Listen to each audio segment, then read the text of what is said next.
I'm curious. I'm going to take this NHI component a little further. What do you think is one of the hardest technical problems when we focus on the NHI security? Is it discovery at scale? Is it trust ownership? What does that look like? How do you solve for it? Yeah. So what's make non-human identities and agents unique from the first place is how crucial there are for the business, right? So if, for example, you are mismanaging a non-human identity, you might take basically all the business down, right? Whether it's your payment processes, your databases, access, and what from the first place is making them so hard to manage, right? People are just afraid to touch them. Even if they think they're confident about the purpose of an identity, they will be very cautious before taking an action. So, one of the hardest challenges is providing, from the technical perspective, to provide this context, right, of what's the purpose of this identity, what is actually it's doing, what access it has, and what access it's usually also mostly using before you can take any action. That's from the technical perspective, right? From the business processes perspective, is how we, as a platform, as a product, how we gain this trust, moving together with them to be very confident while taking these actions, right? No one wants to be blamed on taking operational.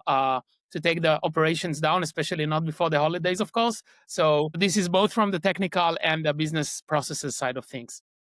We're ripe for a CrowdStrike or Microsoft blue screen of death while somebody goes on Thanksgiving. So we'll see if that happens again. But for both of you, I'd like you guys to take a stab at this. We know that agentic AI kind of spins up identities, the keys, the various resources pretty much autonomously. But what breaks first in traditional identity access management, and how are you replacing that with what you guys are doing? So on multiple layers over there, right? First of all, there's a different philosophy right now in the world that we need to adjust. The original identity, or if you call like the legacy identity architecture, was built in a world when everything could be centralized, right? Was in a complete control of the IAM teams, right?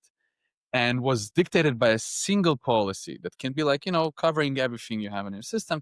And then the question of if I'm provisioning or creating is just going through the IAM team. Today, this is not the case. And by the way, it's good that it's not the case, because today developers are creating their own accounts, right?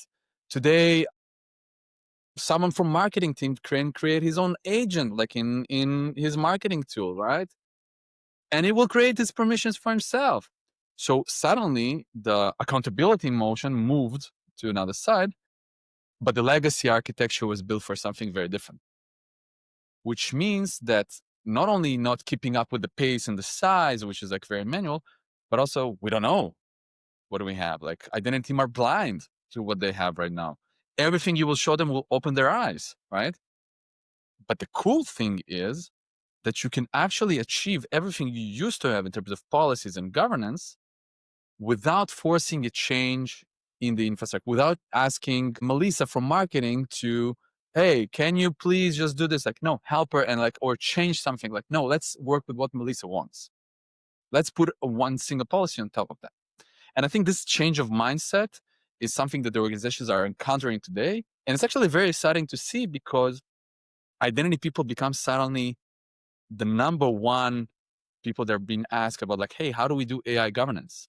Because if we think about it, and I'm rolling back to what I was saying before about access driving the value for organizations, meaning that the number one security people are actually IAM people that are actually driving the policies and governance around this adoption. I mean, what would you add to that?